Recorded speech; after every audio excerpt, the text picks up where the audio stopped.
यस कार्यालयका काम कर्तव्यका बारे सम्पूर्ण महानुभावहरूलाई सन्देशमूलक जानकारी। सरकारी निकायहरूको भवन निर्माण, सुधार र पुनः निर्माणका लागि डिजाइन, लागत अनुमान र अन्य परामर्श सेवा उपलब्ध गराउने। सरकारी भवनको डिजाइन तथा निर्माण कार्यहरूको गुणस्तर अभिवृद्धि गर्न सरकारी भवनहरूको डिजाइन तथा निर्माण संलग्न रहने परामर्शदात्रीहरूको गुणस्तर कायम गराउन आवश्यक मापदण्ड तथा निर्देशिका तयार गरी लागू गर्ने। भवन निर्माण सम्बन्धी निर्देशिका तथा नम्स तयार गर्ने। भवन निर्माणका लागि स्तम्भ एबिल तयार गर्ने। सबै सरकारी भवनहरूको अत्यावधिक लगत सङ्कलन गरी सोको आधारमा सरकारी भवन मर्मत सम्बन्धी दीर्घकालीन नीति तयार गरी सो अनुरूप कार्य गर्ने। भवन निर्माण सम्बन्धी अन्य मुलुकहरूको अनुभवलाई समेत दृष्टिगत गरी उपयुक्त प्रविधि छनौट गरी सरकारी तथा गैर सरकारी क्षेत्रमा प्रयोग गर्न प्रचार प्रसार गर्ने। दर विश्लेषण तथा निर्माण निर्देशिका तयारी सम्बन्धी कार्य गर्ने। शहरी बस्तीहरूको व्यवस्थित विकासको मार्गमा आइपर्ने समस्याहरू समाधान गर्न र बढ्दो वातावरणीय समस्याको निराकरण गर्न आवश्यक कार्यनीति र विस्तृत योजना तर्जुमा गरी स्थानीय निकायहरूसँग समन्वय र साझेदारी कायम गर्दै क्रमशः लागू गर्दै जाने। नगर विकास ऐन, नगर विकास योजना सम्बन्धी मापदण्ड अनुसारको योजना क्रमशः लागू गर्दै जाने। भवन निर्माण संहिता अद्यावधिक गरी क्रमशः लागू गर्ने। स्थानीय निकायहरूलाई आफ्नो योजना तथा कार्यक्रम सञ्चालन गर्न सक्ने तुल्याउने ती निकायहरूको प्राविधिक क्षमता अभिवृद्धि गर्न सहयोग गर्ने। स्थानीय निकायहरूको बीच ती निकायहरूलाई प्रभाव पार्ने विकास योजनाको तर्जुमा र कार्यान्वयनमा समन्वय र साझेदारी कायम गर्ने। शहरी विकास तथा भवन निर्माण सम्बन्धी अल्पकालीन तथा दीर्घकालीन योजनाहरू तर्जुमा गर्ने तथा क्रमशः लागू गर्दै जाने। शहरी वातावरण संरक्षण सम्बन्धी कार्यहरू गर्ने।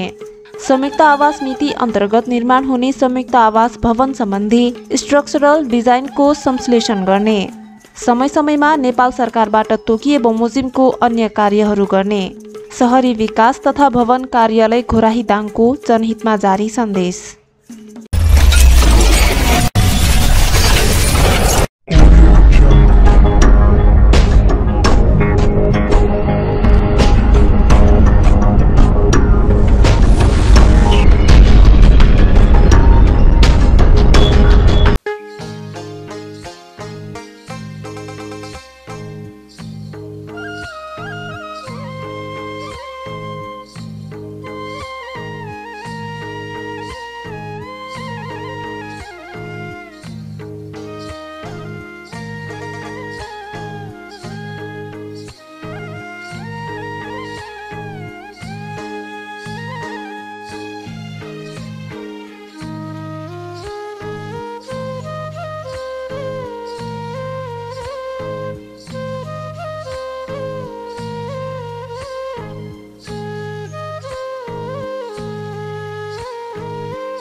दर्शकबिन, हामी शहरी विकास तथा भवन कार्यालय घोराही दाङमा आइपुगेका छौँ। केही जानकारी दिनको निमित्त यस कार्यालयका लेखा अधिकृत प्रेम प्रकाश खड्का सर हाम्रो माझमा हुनुहुन्छ। सरलाई स्वागत छ। धन्यवाद सर। वर्तमान अवस्थामा यो कार्यालयले के गर्दैछ, तपाईहरू समस्त कर्मचारी केमा व्यस्त हुनुहुन्छ भनिदिनुहोस् न। यहाँलाई धन्यवाद, स्वागत छ हाम्रो अफिसमा, कार्यालयमा। यो गत वर्ष यो 78-79 को कार्यक्रम हाम्रो लगभग असारमा सम्पन्न भयो, यहाँ सबैलाई थाहा छ। अब 79-80 को कार्यक्रम, नयाँ कार्यक्रमको फेज आउटमा नयाँ कार्यक्रमको सुरुवात गर्न कार्यक्रम बजेट कार्यक्रम आइसकेको छ। त्यसको सुरुवात गर्ने लागि इस्टिमेट लागत अनुमानहरू तयार गर्दै हुनुहुन्छ इन्जिनियर साहबहरू र प्रतिवेदन एउटा हाम्रो वार्षिक प्रतिवेदनको पाटोमा अहिले हामी लागिरहेछौँ। यो 78-79 गएको आर्थिक वर्षमा भएका उपलब्धिमूलक कामहरू वा नहुन सकेका कामहरूको बारेमा पनि छोटकरीमा भनिदिनुहोस् न। 78-79 मा म अब 78-79 यस कार्यालयमा म झन्डै 4 महिना मैले काम गर्ने अवसर पाएँ। म 2078 साल फागुन 30 गते मात्रै यो कार्यालयमा हाजिरी भएको हुँ र प्रदेश सरकारको सरुवाको निर्णय अनुसार। त्यो भएर यसमा आउँदाखेरि यसमा 12वटा बजेट उपशीर्षकहरू रहेछन् कार्यक्रममा हामीले खर्च गर्नुपर्ने। त्यसमा 2टा साधारण तर्फको छ हामीले तलब भत्ता लगायत प्रशासनिक खर्च भुक्तानीको लागि, र बाँकी 10वटा खर्च शीर्षकमा हामीहरू कार्यक्रम गर्ने। यो शहरी विकास तथा भवन कार्यालयले गर्ने कामहरू भने यो प्रदेश सरकार अन्तर्गतको पर्यटन ग्रामीण तथा शहरी विकास मन्त्रालय अन्तर्गत दाङ जिल्लामा अवस्थित छ। यसले साबिकमा दाङको 4वटा जिल्लाहरूलाई हेर्छ, पूर्वी रुकुम, रोल्पा, प्युठान र दाङ। यी जिल्लाहरूका छ। त्यो कार्यक्रममा नामै पर्यटन ग्रामीण तथा शहरी विकास जोडिदिएपछि हामीले भवन मात्रै बनाउँदैनौँ, त्यसमा पर्यटनसँग सम्बन्धित पार्कहरू, उद्यानहरू, होमस्टे, सामुदायिक भवनहरू बनाउँछौँ र बस्ती विकास कार्यक्रममा बाटाहरू, बाटोघाटोहरू, नालाहरू बनाउने गर्छ।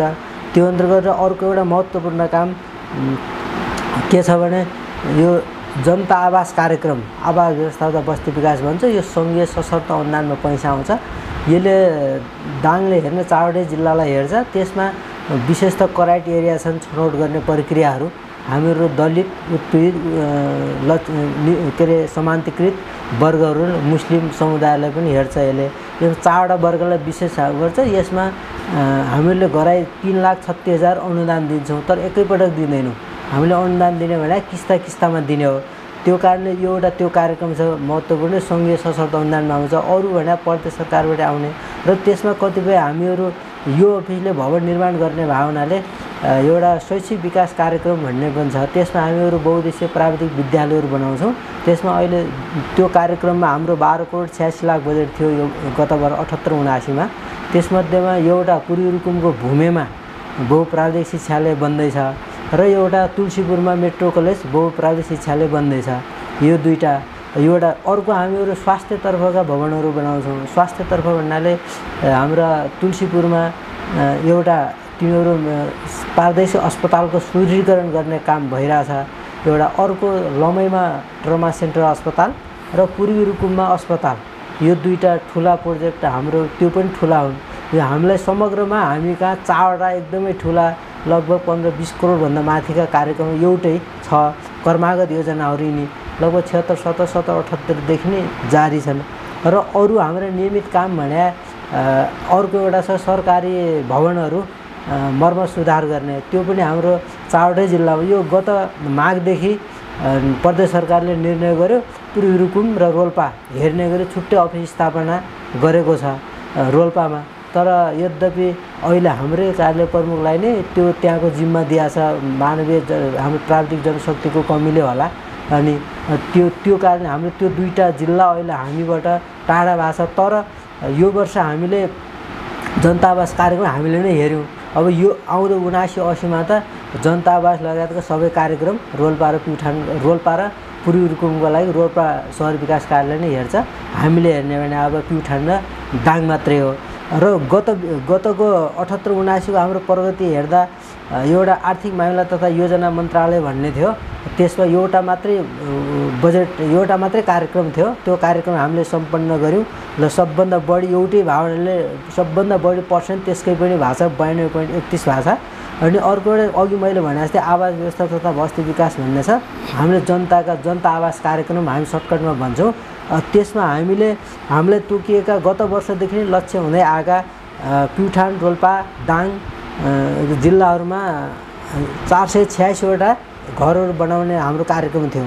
त्यो मध्येमा हामीले 471वटा यो वर्षको मात्रै होइन, गत वर्षदेखि नै अल्ल्याउँदै आएका पुरा नभएकालाई पुरा गर्ने समेत गरेर 471 हामीले लगभग सम्पन्न गरिसकेका छौँ। तर फाइनल बिल उहाँहरूले लग्नु भएको छैन। हामीले फाइनल किस्ता दिन भएको छैनौँ, किनभने गएर सबै टोयलेट, रङ रोगन, ढोका झ्याल सब फिनिसिङ भएपछि मात्रै हामीले फाइनल किस्ता दिने हो। फाइनल किस्ता बाँकी छ तर सम्पन्न भएको छन् तिनीहरू। किस्ता हामीले निकालेर हामी लाभग्राहीको खातामै छ।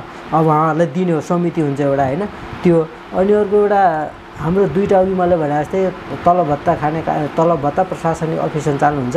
एउटा राष्ट्रिय युवा परिचालन हुन्छ, स्वयंसेवक आउनुहुन्छ उहाँहरूलाई। अर्को एउटा हाम्रो प्रशासनिक भइहाल्यो।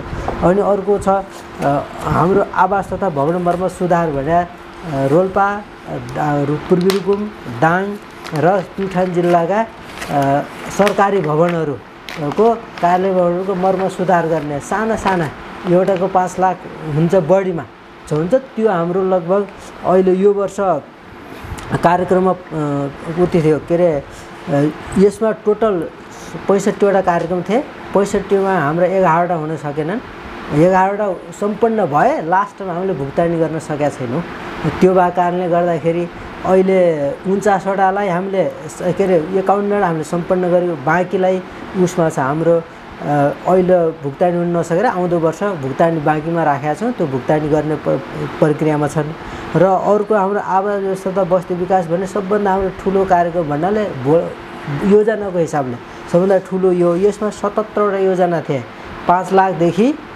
बढीमा 50 लाख 1 करोडसम्मका अनि यसमा समग्र बजेट त धेरै थिएन बजेटको हिसाबले त यसमा पनि थोरै थियो बजेट त 16 करोड 49 लाख मात्रै हो त्यसमा हामीले सम्पन्न गर्ने भने 51वटा मात्रै सम्पन्न गर्यौँ 26वटा बाँकी छन् त्यो 26वटामा पनि काम भइसकेको यहाँहरूलाई थाहा होला गत विगत वर्ष हामीले 30 गतेसम्म काम गर्न सक्थ्यौँ देशैभरि हामीले मात्रै होइन देशभरि नेपाल सरकारले 30 गतेसम्म भौतिक पूर्वाधारका यस्ता निर्माण कामको भुक्तानी दिने अवस्था थियो र ऐन नियमन थियो तर गत वर्षदेखि एउटा ऐन आयो वित्तीय अनुशासन ऐन आर्थिक कार्यविधि वित्तीय अनुशासन ऐन 2077 र नियमावली 2078 भन्ने आयो त्यो ऐनले गर्दाखेरि एक हप्ता अगाडि नै खाता बन्द गर्नुपर्ने भन्ने प्रावधान भएको कारणले नियमावलीमा भएको हुनाले हामीलाई 25 गते 12 बजेसम्म मात्रै भुक्तानी गर्ने एउटा डेडलाइन दियो त्यो भएको कारणले यहाँ विभिन्न कारण प्राविधिक कुरा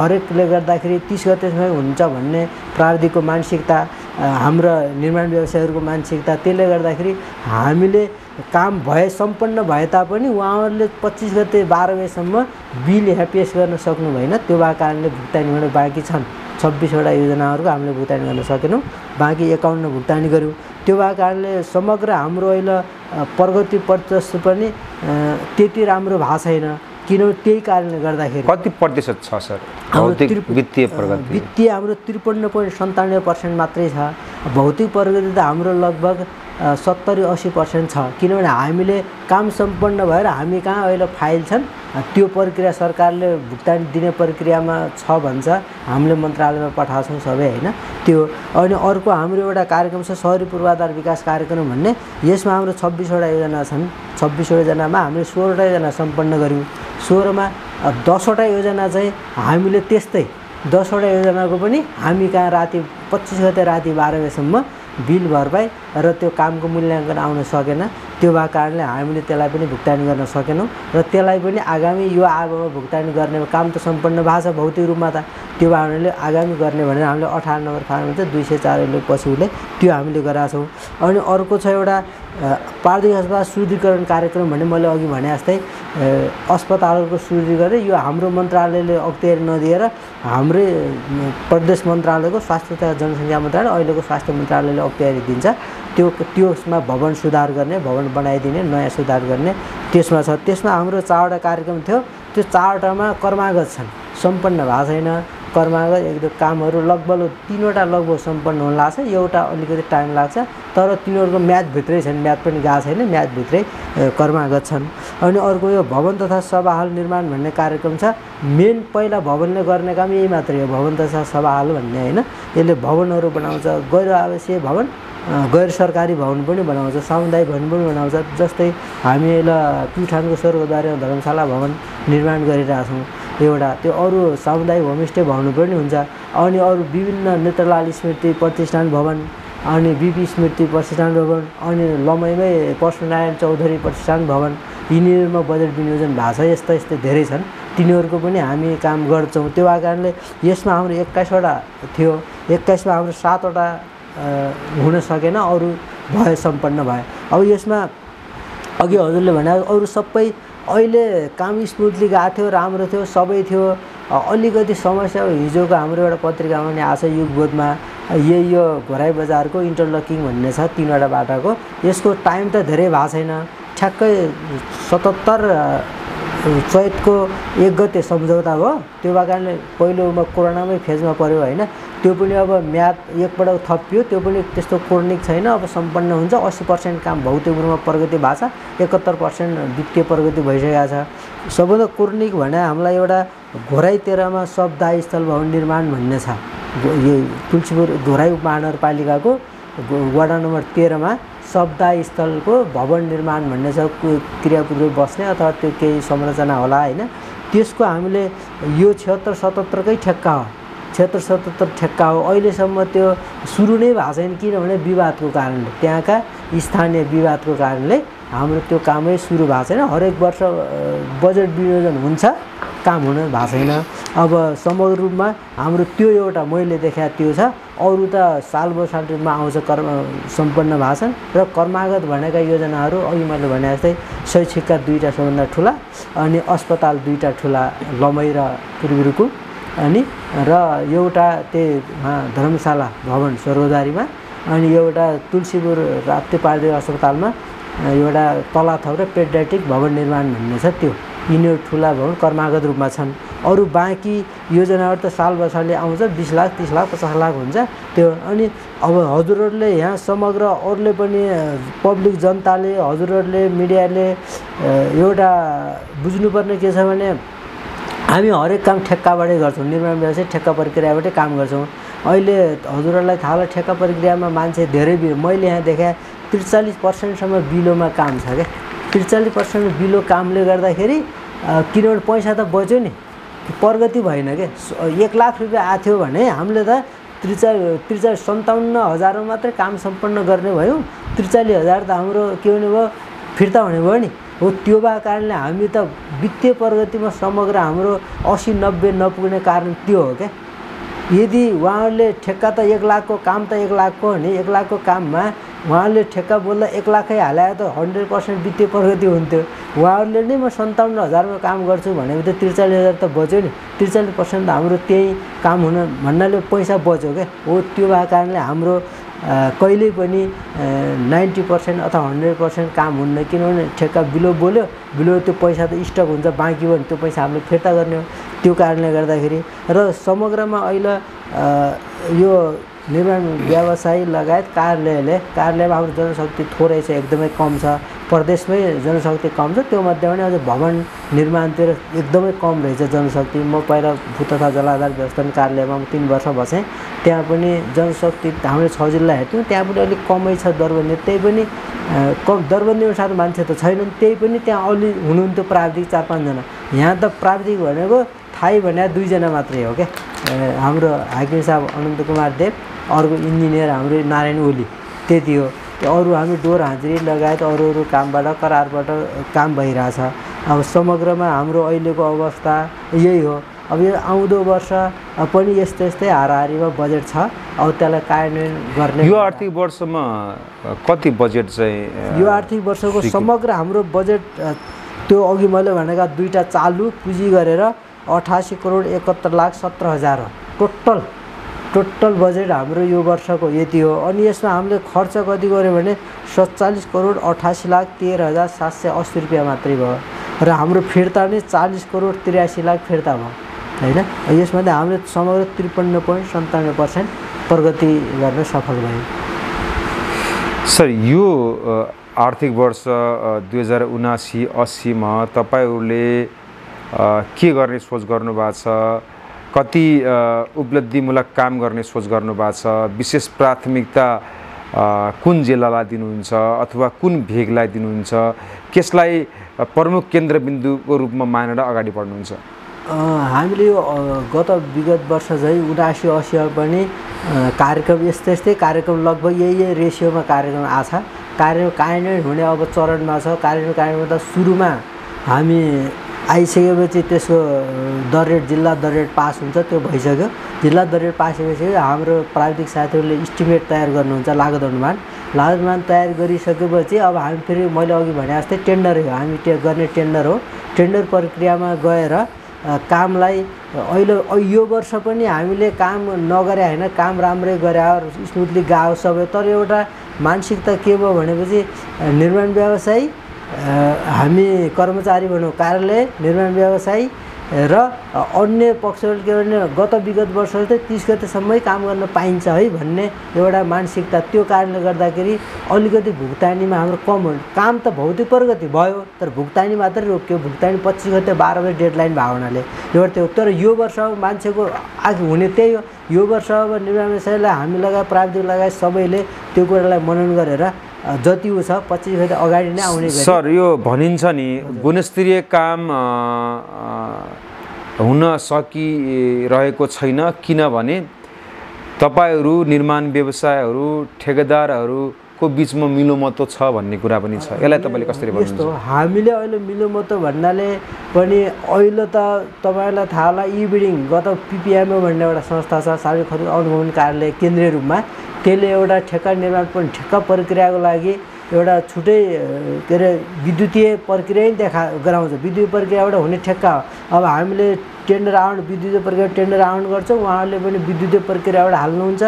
कति हाल्नुहुन्छ, के गर्नुहुन्छ, कसो हुन्छ, पहिला जस्तो चुल्ठे मुन्द्रे आउने बुकहरू खोसाखोस हुने दर्ता हुने नहुने त्यस्तो छैन अहिले। त्यही भएको कारणले निर्माण व्यवसायलाई स्वतस्फूर्त रूपमा हाल्ने नहाल्ने, कति रेट हाल्ने कति नहाल्ने भन्ने उहाँहरूको जिम्मा हो।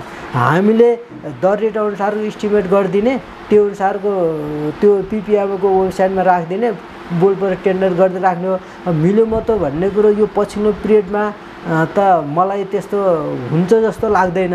आर्थिक चलखेलका कुराहरू भ्रष्टाचारका कुराहरू पनि आउँछन् आउन त होइन, तर तपाईँहरूले भन्ने कुरा त हामी गर्दैनौँ भन्ने कुरा त रह्यो। तर पनि सर्वसाधारण जनताले होइन जनसमुदायले त्यस्तो गुनासोहरू गर्नुहुन्छ भन्न त्यो यस्तो होला। अब एउटा कुरा हजुर हामीले पनि सुन्यौँ नि, त्यही प्रदेश राजधानीकोमा उता के अरे लुम्बिनी प्रदेशको हो, त्यो अस्पताल बन्नेमा पहिला यत्रो चलखेल भयो के भयो, अहिले फेरि भयो मिडियामा आछ नि। त यस्तो ठुल्ठुलो यामा सेटिङ या भएर त्यो हुने एउटा त्यस्तो त नहुनु पर्ने। किनभने हामीलाई अहिले पिपिएमओले त्यो कार्यक्रम यस्तो बनाइदिएको छ कि सबै त्यही हामीले अपलोड गर्ने, डकुमेन्टहरू सबै उनीहरूले अपलोड गर्ने, राख्ने, हाल्ने भन्ने कुरो छ क्या। पहिला जस्तै त्यो यति आयो त्यो भयो रेट के हो कसो भन्ने छैन। बुक ल्याएर भौतिक रूपमा आउनु पर्दैन, केही छैन। हामीले पनि डिजिटल रूपमा आह्वान गर्ने, उहाँहरूले डिजिटल रूपमा राखिदिनुहुन्छ, त्यसलाई हेर्ने हो। अब त्यसमा कति दर रेटका कुरा भने जिल्ला प्रशासन कार्यालय एउटा समिति छ, त्यसले दर रेट निर्धारण, त्यो दर रेटको आधारमा के अरे हाम्रो समग्र रेट कायम गरेर अनि टेन्डर हुने हो। हामीले गरे रेट एउटा होला, निर्माण व्यवसायले उहाँहरूको पनि त प्राविधिक हुन्छ, उहाँहरूले रेट बनाउनुहुन्छ, रेट बनाएर हाल्नुहुन्छ होला होइन। त्यो भएको कारणले जति हजुरले अघि हामी भन्दाखेरि हामी सफा छौँ, यो छ, हामी यस्तरी गरेका छौँ, यो टेन्डर छ, त्यही हरेक वर्ष भावनाले गत वर्ष निर्माण व्यवसायले धेरै लग्ने भयो, 5-8-10 वटा ठेक्का लाग्ने, कता हुने समय नहुने, कोर्निक ठेक्का हुने भएको कारणले गत 11औँ संशोधनले 5 वटाभन्दा बढी ठेक्का लिन नपाइने भन्ने पनि बनायो होइन। त्यो यस्तो गत विगत अब वर्षै ऐन नियम कानुन र जनता लगायत सबैले अलिकति कसदै एउटा अलिकति साँगुरो घेरा गराउँदै लग्या हुनाले अब बाहिर पब्लिकमा आज जस्तो त्यति त हुन्न कि जस्तो लाग्छ हामीलाई। किनभने पहिला हुन्थ्यो होला, त्यो ऐन नियम कानुन पनि त्यस्तै थियो, प्रक्रिया पनि त्यस्तै थियो होइन। अहिले त प्रक्रिया पनि एउटा टेन्डर प्रक्रिया पनि त्यस्तै छ, दर रेट पनि त्यस्तै छ, पब्लिक पनि जागरुक छन् अहिले, अब त्यस मिडियाहरू पनि जागरुक छन्। हरेक कुराहरूले गर्दाखेरि अहिले पहिला जस्तो त्यति सजिलो छैन मैले बुझेँ। यो निर्माण व्यवसायहरूले सबै मापदण्ड पुर्याएर काम गर्छन् भन्नेमा तपाईँ कतिको विश्वस्त हुनुहुन्छ? हामी अनुगमनमा निरीक्षण गर्दा हेर्न जाँदाखेरि निर्माण व्यवसायहरू ठेकदारहरूले त्यो नगरिरहेको पाइरहेका छौँ कि त्यसको निगरानी कसले गर्ने?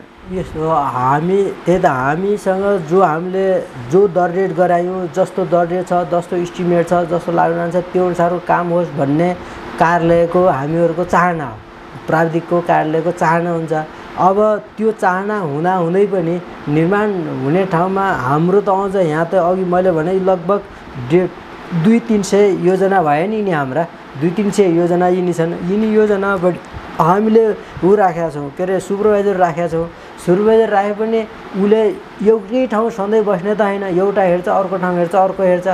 त्यो नहेरेको बेला निर्माण व्यवसाय मान्छे भावनाले कहिलेकाहीँ उसमा गर्नुपर्ने क्वान्टिटीमा गर्नुपर्ने त्यो एउटा निर्माणको जति गुणस्तर हुनुपर्थ्यो त्योमा नगरे हुन सक्छन्। हामीले फेरि अनुगमन गर्दा त्यसलाई फेरि भत्काउने या त फेरि बनाउने यस्तो गरा भन्ने गर्छौँ। थाहा पाएसम्म देखेसम्म अनुगमन गरेर थाहा गएर त्यो भत्काउने पनि गरिन्छ होइन। अनि तर 24 घन्टा बसेर गर्न अलिकति प्राविधिकलाई पनि गाह्रो, प्राविधिकले टाइम पनि धेरै योजना छन्। पूर्वी रुकुमदेखि प्युठान रोल्पा दाङ त्यत्रो सबै हेर्दा एकदमै सबै एउटाले सधैँ हेरेर राम्रो हुन्छ भन्न हो त्यहाँनिर गाह्रो छ। तपाईँले भने जस्तै सबै ठिक छन् सबै राम्रो भएको छ भन्न चाहिँ, किनभने सबैको आँखा त्यहाँ पुग्न सकेकै छैन। सर धेरै सरकारी कार्यालय अथवा स्थानीय सरकारमा हामीले के देख्यौँ भने बेरोजगारीको समस्या बढी आउने होइन सर, फेरि बेरोजगारीलाई फर्चर पनि गर्न मिल्ने भन्ने कुरा पनि छ। हाम्रो कार्यालयमा कस्तो रहन्छ के छ? हाम्रो कार्यालयको बेरोजगार मैले अघि भने म यहाँ त्यही फागुन 30 गते हाजिरी भएदेखि म बेरोजगारको अपडेट के छ कसो हेरेँ मैले। बेरोजगार अपडेटमा हाम्रो पेस्की बेरोजगार रहेछ लगभग 1,54,00,000 रुपियाँ होइन। र बाँकी अरू सामान्य यो अघि त्यही अहिले भने एउटा कोर्निक योजना भने घोराइ 13 को यसमा 10 लाख पेस्की छ, यसको पनि छ होइन। अरू बाँकी 2-3 लाख गरेर 1,54,00,000 पेस्की फर्चोट भइसक्यो, के अरे सम्प्रेक्षण भइसक्यो। 1,54,00,000 को बेरोजगार यही आवामा मल्लप टोली आउँछ, यहीँ हामीले गराउन सक्छौँ। पेस्की बेरोजगार सजिलो हुन्छ। पेस्की भने यो वर्ष पेस्की दियो अर्को वर्ष बिल सुरु उठ्यो, पेस्की फर्चोट भयो भने त्यो सम्प्रेक्षण भएको छ। अहिले नेट रूपमा अहिले हाम्रो बेरोजगार भने 13 लाख छ, 13,268,000 रुपियाँ छ। 13,268,000 कसरी हुनुहुन्छ? 10 लाख रुपियाँ यही घोराइ 13 शब्दस्थलको मोबिलाइजेसन पेस्की गएको छ, त्यो पेस्की 10 लाख बाँकी छ। अरू 3 लाख रुपियाँ 3,268,000 रुपियाँ चाहिँ त्यो चाहिँ के छ भन्नुहुन्छ भने हामीले नियमित गर्नुपर्ने छ। कतिपय रूपमा हाम्रा ठेकेदारहरूको केही त्रुटि भएका, बिल भरपाई नभएका भन्नाले ठेकेदारहरूले बिमा पेस गर्नुपर्छ, बिमा होइन बिमाका अर्को एचबिएल ड्रइङ भन्ने हुन्छ त्यो पेस नभएका त्यस्ता छन्, त्यो उहाँहरूले पेस गरिसक्नु भएको छ। नियमित गर्ने हो, त्यो नियमित हुने यो आउँदो भागमा नियमित हुन्छ। अन्यत्र जस्तो ठुलो भोल्लोमा यत्रो 70-80 करोड बजेट आउने ठाउँमा ठुलो भोल्लोमा बेरोजगार चाहिँ छैन। 13 लाख भने धेरै हो जस्तो लाग्दैन, त्यसमा पनि 10 लाख त आउँछ पेस्किने बेरोजगार त्यही कोर्निक योजनाको। त्यो त हामीले भोलि नै बैङ्क ग्यारेन्टी त्यो योजना नहुने भएपछि भोलि नै बैङ्क ग्यारेन्टी बैङ्कसँग बैङ्क ग्यारेन्टी खिचेर त्यो 10 लाख असुल गर्न सक्छौँ। अनि 3 लाखमा त्यही मोबिलाइजेसन पेस्की, 3 लाखमा ड्रइङ डिजाइन र बिमाको छ, त्यो बिमा निर्माण पेस गरिसक्नु भएको छ, त्यसलाई नियमित यो वर्ष हुन्छ। तपाईँले सुरुमै हामीलाई भनिहाल्नुभयो कर्मचारी अभाव, जनशक्ति पर्याप्त नभएको भनेर भन्नुभयो। कार्यालय प्रमुखहरू पनि सरकारी कार्यालयहरूमा धेरै नबस्ने, बाहिर मन्त्रालयतिर अथवा बाहिर फिल्डतिरै जाने त्यस्तो पनि परिपाटी चाहिँ देखियो र अनुगमन पनि जति गर्नुपर्ने थियो, जुन हदमा हुनुपर्ने हो त्यो पनि भएको छैन भन्ने कुरा सुनिरहेका छौँ। के छ भनिदिनुहोस् न। यसमा अनुगमनको पाटो मैले पहिला कर्मचारी अभावबाट सुरु गर्छु। कर्मचारी अभाव योमा हाम्रो प्राविधिक 7 जनाको प्राविधिक दर्व 7 जना छ प्राविधिक दर्वले, त्योमध्ये 2 जना मात्रै हुनुहुन्छ इन्जिनियर, दुवैजना। एउटा हाम्रो जो अहिले निमित्त कार्यालय प्रमुख छ उहाँ पनि इन्जिनियर हो र अर्को नारायण ओली भन्ने हुन्छ उहाँ पनि इन्जिनियर, उहाँ 2 जना इन्जिनियर। अरू हामीले 10-12 जना जति 3 जना इन्जिनियर अरू सब इन्जिनियर गरेर डोर हाजिरी दैनिक जालदारीमा हामीले राखेका छौँ। उहाँहरूलाई पूर्वी रुकुमकोलाई पूर्वी रुकुमै बस्नुहुन्छ, वहीँ अनुगमन गर्न दिएका छौँ। रोल्पाको रोल्पै अनुगमन गर्न दिएका छौँ, प्युठानको प्युठानै उतै बसेर अनुगमन गर्नुहुन्छ। अनुगमन पनि फितलो छ भन्ने कुरा पनि, अनुगमन पनि फितलो अघि मैले कुरा गरेँ नि, एउटै योजना भए सधैँ दिनभरि त्यही बस्ने हो।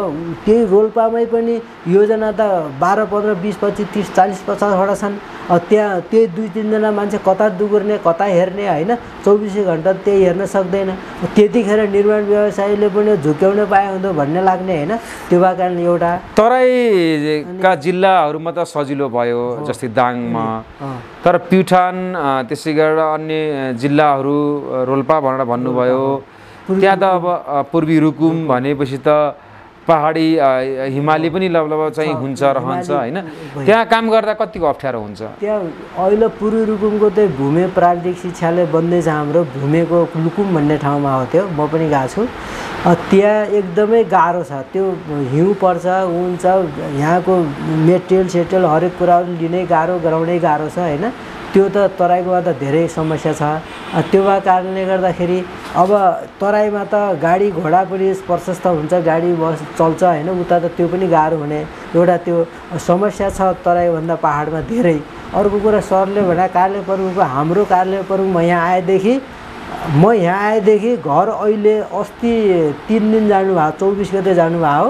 24 गते गएको अब आज र भोलि हिजो गोष्ठी नेपाल के अरे त्यही बुटोलमा गोष्ठी छ त्यो गोष्ठीमा हिजो आइपुग्नु भएको छ 24 गते साँझ राति यहाँबाट हिँड्नु भयो हैन र म 4 महिना म आएदेखि घर जानु भएको थिएन किनभने यहाँ कामको चापै त्यस्तै छ के अनि म पनि यहाँ काम यो गरेपछि कति गरेँ भन्ने होला आफै म पनि यही मेरो रतनपुर घर हो तर राति म हरेक दिन अस्ति असार र साउन भदौ के अरे यो असारमा जेठमा चैतदेखि नै म राति 8 बजे 9 बजे 12 बजे घर जान्छु के किनभने काम बजेट के अरे योजना धेरै छन् सब गराउनु पर्यो तयारी सरहरूसँग काम गरिरहनु भएको हुन्छ आफैले फुत्त निक्लिनु भएन त्यसरी गर्नुहुन्छ समग्र यहाँ भन्दा प्राविधिकै एकदमै कमी भएर सबैको समस्या सबैको प्राविधिक पनि कमी हुनुहुन्छ